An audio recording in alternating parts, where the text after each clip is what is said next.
Welcome everyone to this edition of Lookin at Louisville. I am Chaz. I'm Stacy. And we are here at the CafÄ, a wonderful restaurant here on the edge of downtown Louisville. So tell us a little bit. This is the East Broadway business district, Chaz. It's at the corner, it's the top of Broadway, downtown Louisville, it's the main thoroughfare, and then Baxter Avenue, kind of this whole corridor. Got Kind of the edge of the Highlands. It is. Got some cool places like this to eat. Also, we're just right down the street from Lynn's. And the Colonnade at the top of the Louisville Antique Mall, the new Louisville Antique Mall on Broadway. Actually, the CafÄ used to be in the Antique Mall when it was on Goss Avenue. I've been coming here for lunch for years, and they added breakfast when they moved to this location, which we've just had, a wonderful breakfast. Yes, I had whole wheat bread with scrambled eggs and fruit. And I had a strata, eggs and Parmesan cheese, Swiss cheese, good roasted veggies, and then Mark had the man plate. The man plate. Was hash, right? Beef and eggs and potatoes. It was quite macho. Yeah, it was. And I recommend anytime you come here for breakfast, start with one of their cinnamon sweet potato rolls. We did. They come out of the oven really quick. They're really hot, really good. So I'm stuffed. I don't know about you. Yeah, I'm pretty full. You know, I've never been here before, and so I thank you for bringing here. Because this is one of those locations. Funky space, isn't it? Yeah, it's raw, it's earthy, the food's wonderful, and it's a great place to bring somebody because it's not that corporate feel. This is its home. It's really funky and eclectic. It's just very nice. They actually, some of the touches like the funky chandeliers and the Broadway posters and the art on the wall, they brought over from their antique mall days that they actually used to be able to purchase them. They were on display, and I like how they brought that flavor here too. Lunch is great.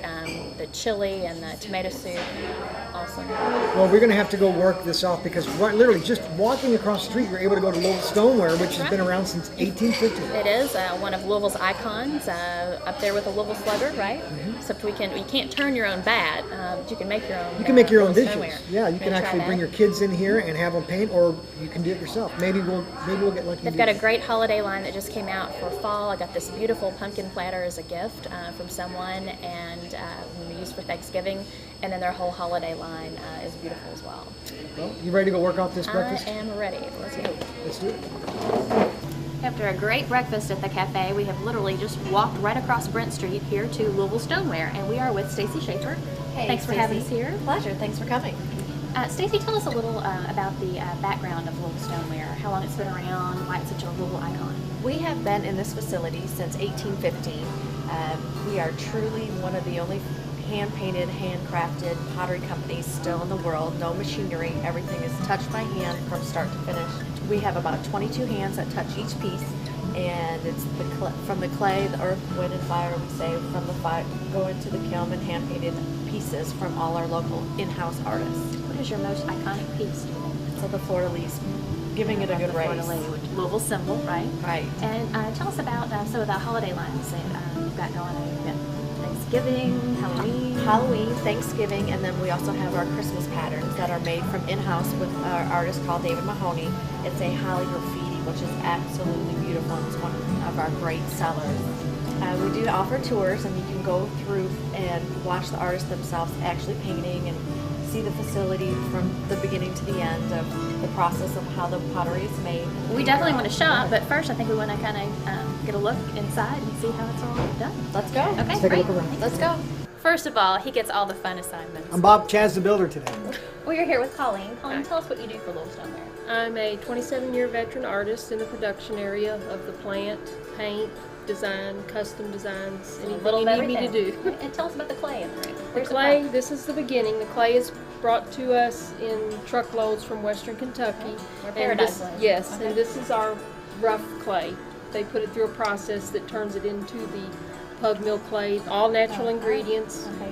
Green before it was cool. green before it was cool. All right. Let's go see the next step. Okay. Okay. These are our clay blocks.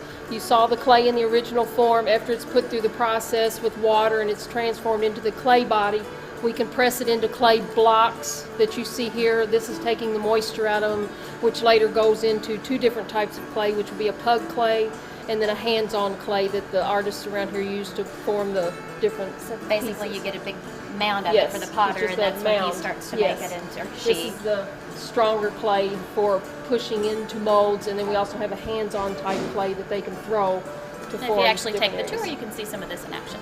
The giant thingamabob. Yes.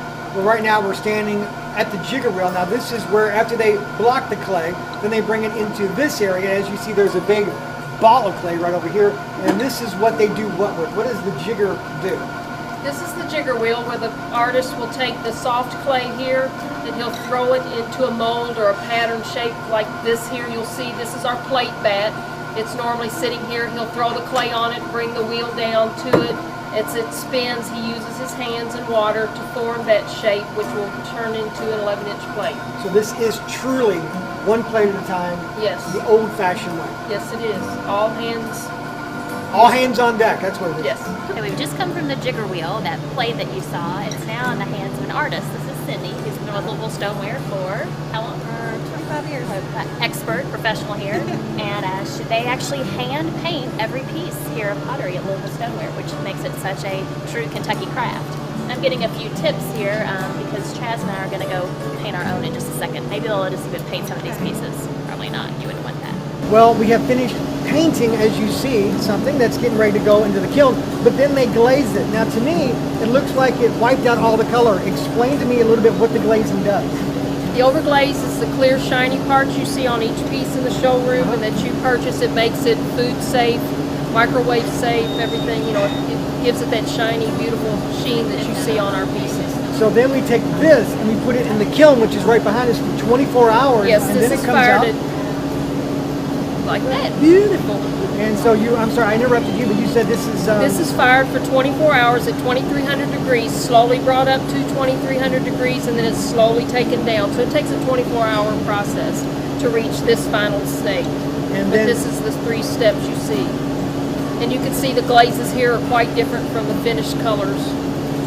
now I'm here with Heather Pruitt, and she came to Louisville Stoneware today. She brought her family, but she also brought an exchange student here to give her a little bit of history about Louisville. So why was it important that you bring her here to Louisville Stoneware? Well, Cindy's going to spend a year with us, and we want her to see the best of Louisville. We were doing some research on things to do around town, and we looked at Louisville Stoneware, and it's the oldest place here in Louisville, so we gave her a chance to come down here and paint and experience all the great things. And it's something that you can do together as a family. Absolutely. It's our day off today, so we all came down, the 5 of us, and absolutely, we have fun together. Well, thank you very much. You're welcome.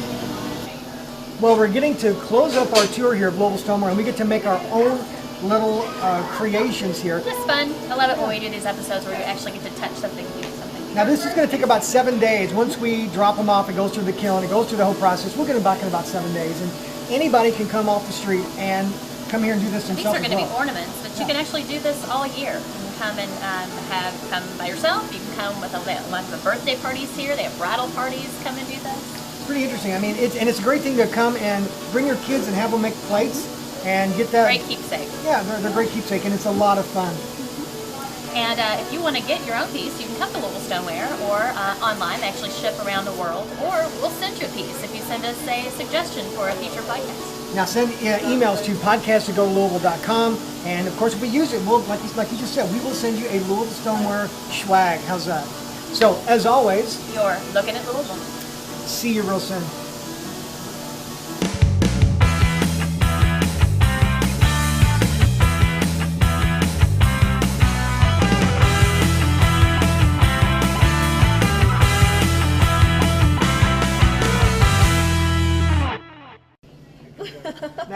They were way too tall for me, so I made them take off their high heels. They were so sweet to do that. Thank you, ladies. Good thing we had a pedicure. I know.